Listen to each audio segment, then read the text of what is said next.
एक नदी के किनारे एक जामुन के पेड़ पर एक बंदर रहता था।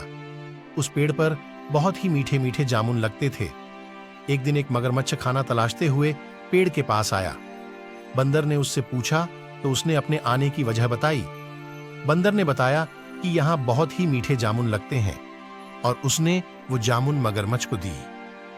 उसकी मित्रता नदी में रहने वाले मगरमच्छ के साथ हो गई। वह बंदर उस मगरमच्छ को रोज खाने के लिए जामुन देता रहता था। एक दिन उस मगरमच्छ ने कुछ जामुन अपनी पत्नी को भी खिलाए।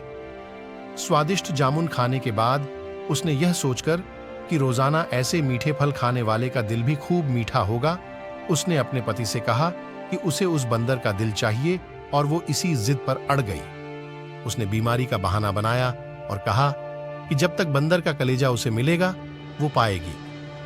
पत्नी की जिद से मजबूर हुए मगरमच्छ ने एक चाल चली और बंदर से कहा कि उसकी भाभी उसे मिलना चाहती है। बंदर ने कहा कि वो भला नदी में कैसे जाएगा। मगरमच्छ ने उपाय सुझाया कि वह उसकी पीठ पर बैठ जाए ताकि सुरक्षित उसके घर पहुंच जाए। बंदर भी अपने मित्र की बात का भरोसा कर पेड़ से नदी में कूदा और उसकी पीठ पर सवार हो गया।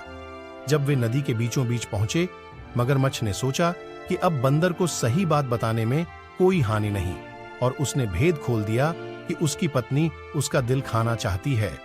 बंदर का दिल टूट गया। उसको धक्का तो लगा, लेकिन उसने अपना धैर्य नहीं खोया।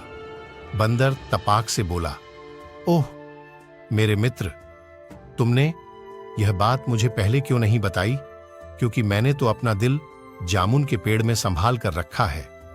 अब जल्दी से मुझे वापस नदी के किनारे ले चलो ताकि मैं अपना दिल लाकर अपनी भाभी को उपहार में देकर उसे खुश कर सकूं।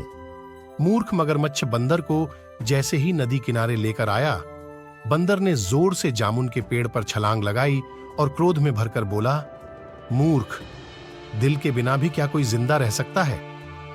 जा, आज से तेरी मेरी दोस्ती समाप्त। धन्यवाद।